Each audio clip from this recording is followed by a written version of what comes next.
안녕하세요. 일신사입니다. 저희 채널에는 신박한 사연들이 많이 있으니 많은 분들의 구독 부탁드립니다.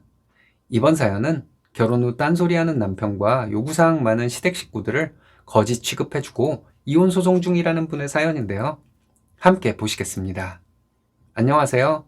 결혼한 지 반년도 안 되어 이혼 소송 중인 여자입니다. 사회생활을 하다 보니 가족처럼 생각했던 사람도 오랜 세월 친하게 지내온 친구도 내 흠을 잡으면 적으로 돌아서는 경우가 많아 터놓고 얘기할 곳이 없어 이렇게 글로 적어봅니다. 부부싸움 한 번에 이혼을 하냐 철이 없다 하실 분들도 있겠네요. 첫 부부싸움에 난생 처음 해보는 쌍욕이 난무하는 싸움을 한 저는 기필코 이혼을 해야겠습니다. 남편은 이제 저와 얘기할 수 없어요. 변호사를 통해서만 대화할 수 있을 거예요.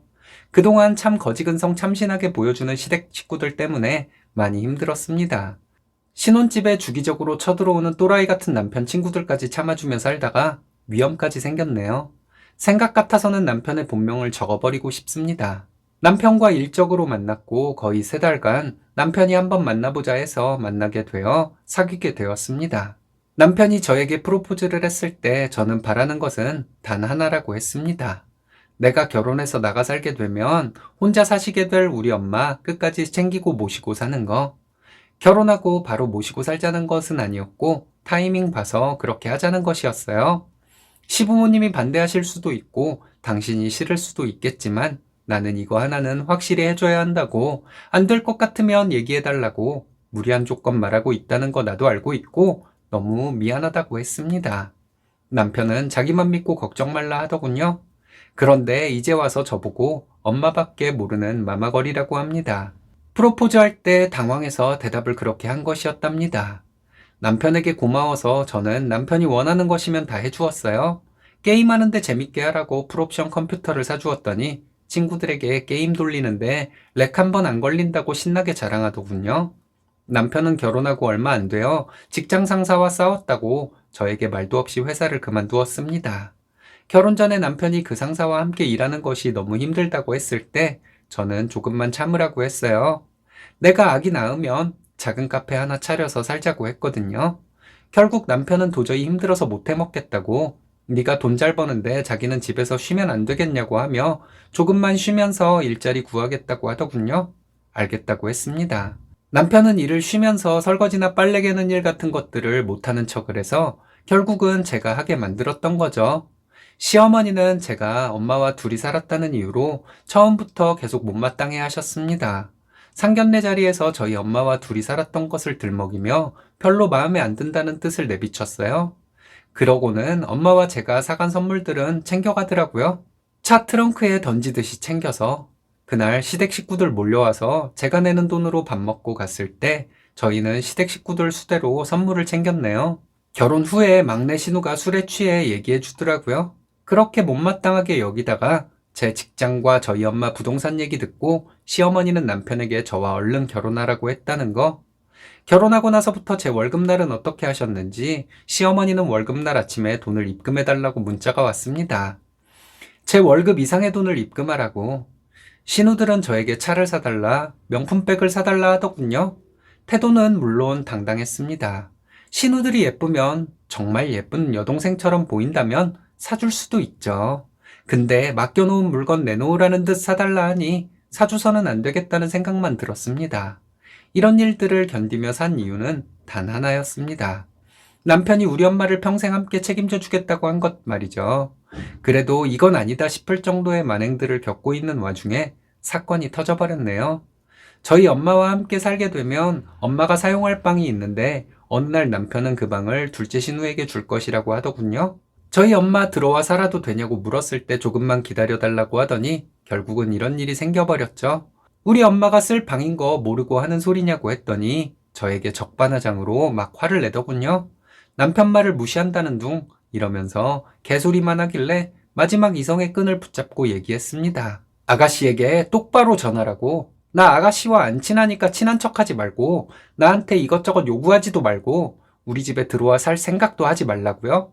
이 정도 얘기해도 남편이 당황했으니 제가 얼마나 남편에게 바보같이 기죽어진 했는지 이해가 가실 거예요.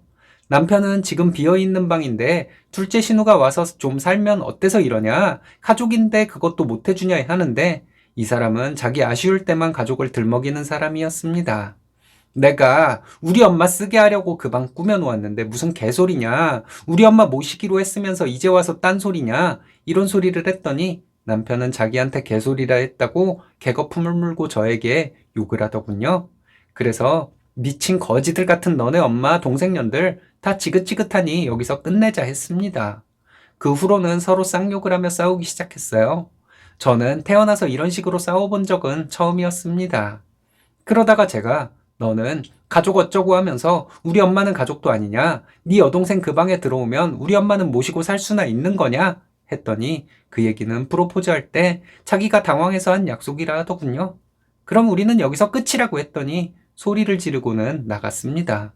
저보고 재수없는 년, 돈 좀 있다고 잘난 체 하는 년이라면서 나가길래 잘 됐다. 안 그래도 널 내쫓으려 했는데 네 발로 나가주니 고맙다 했습니다.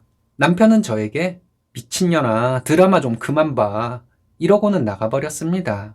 저는 2시간 정도 멍하게 소파에 앉아 있었어요. 솔직히 좀 무서웠습니다. 그때는 당황스러워서 이 인간이 진짜 안 들어오려나? 어떡하지? 이런 생각을 했습니다. 너무 서럽고 사기를 당한 것 같아서 억울하고 저 진짜 열심히 살았어요. 학창 시절부터 자존심 하나로 살아왔고 엄마 혼자 키워서 애가 저렇다는 소리 듣기 싫어서 악착같이 공부하고 취업해서 열심히 살았습니다. 정말로 이혼하자는 생각이 들었는데 나중에 겪을 일들을 생각하면 두렵기도 하고 반년도 안 되어 이혼했다고 주변에서 안 좋게 생각할 것 같고 저를 싫어하던 사람들이 고소하게 여기는 것도 못 견딜 것 같고 엄마가 속상해하면 어쩌나 하는 생각도 들고 하니 너무 머리가 아팠습니다.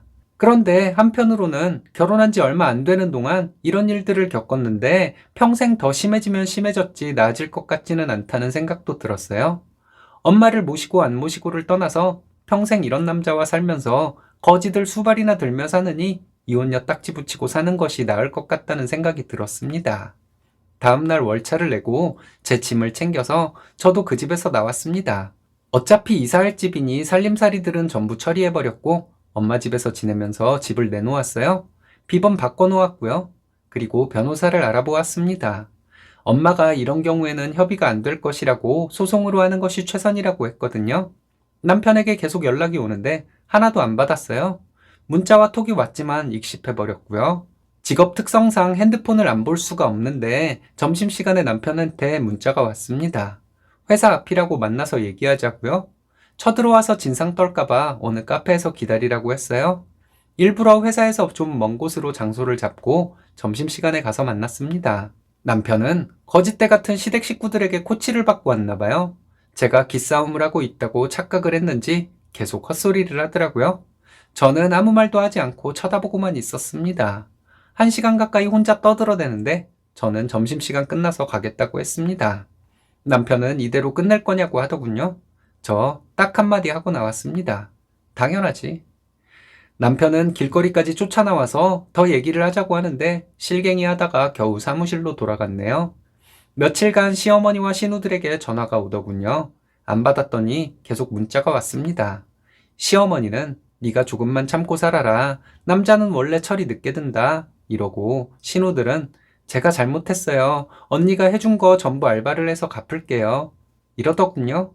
신우들에게 저는 이런다고 해서 이혼 안 할 거 아니니까 원래 하던 거지 같은 짓 계속하고 사세요. 이렇게 답장했습니다. 시어머니가 문자로 제발 통화 좀 하자고 하셔서 퇴근 후에 전화를 했습니다. 시어머니는 대뜸 저에게 만나자고 하셨어요. 엄청 화가 난 목소리였죠. 그래서 제가 왜요? 만나면 제 뺨이라도 치시게요? 제가 화가 나면 비꼬면서 말하는 버릇이 있어서 저도 모르게 이렇게 말했네요. 시어머니는 저에게 아버지 없이 자라서 싸가지가 없다는 둥, 너네 엄마가 그따위로 가르쳤냐는 둥 막말을 하길래 아들을 사기꾼으로 키운 주제에 뭔 개소리세요. 우리 엄마 모시고 산다고 해서 결혼했는데 거짓대 같은 것들 바라는 것만 많고 약속은 안 지키고 해서 이혼하려는 거예요. 이제 연락하지 마시고 변호사나 선임하세요. 하고 확 끊어버렸습니다. 그리고 시어머니에게 문자로 반찬 가게 하고 싶다고 해서 가게 자리 저희 엄마가 얻어주신다고 한 거 없던 일이 되겠네요. 이렇게 말했습니다. 집이 생각보다 빨리 매매가 돼서 며칠 전에 계약하게 되었어요. 남편 오시며 짐 같은 것들은 다 처분해버렸고요. 나중에 소송할 때 그거 가지고 문제 삼으면 배상해주면 되니까요. 엄마를 모시고 살기로 한 것 때문에 남편을 비롯해서 시댁의 무리한 요구를 다 들어주니까 제가 정말 호구로 보였나 봐요. 이젠 정말 직접 대화하는 일도 없을 거예요. 변호사를 통해서만 얘기하려고 합니다. 남편은 실업자 이혼남이 되겠지만 저는 이제 다시 부잣집 딸로 돌아가게 되겠네요. 몇 달 뒤에 회사에 사직서를 내고 프리랜서로 일하려고 했는데 조금 앞당겨서 사직서를 내려고 합니다. 한동안 지금보다는 적게 벌겠지만 거지들한테 들어가는 돈도 없는데 지금보다는 낫겠죠. 엄마를 모시고 살겠다는 것 때문에 제가 너무 저자세로 남편을 대한 것이 잘못이었나 하는 생각도 들어 좀 씁쓸합니다. 어떤 고마움 때문에 내가 저자세로 대한다고 남편과 시댁처럼 지들이 잘난 줄 아는 사람들만 있는 것은 아닙니다. 서로 고마움을 알아야 상식적인 사람들인 거죠. 잘 결정하신 것 같습니다. 화이팅 하세요.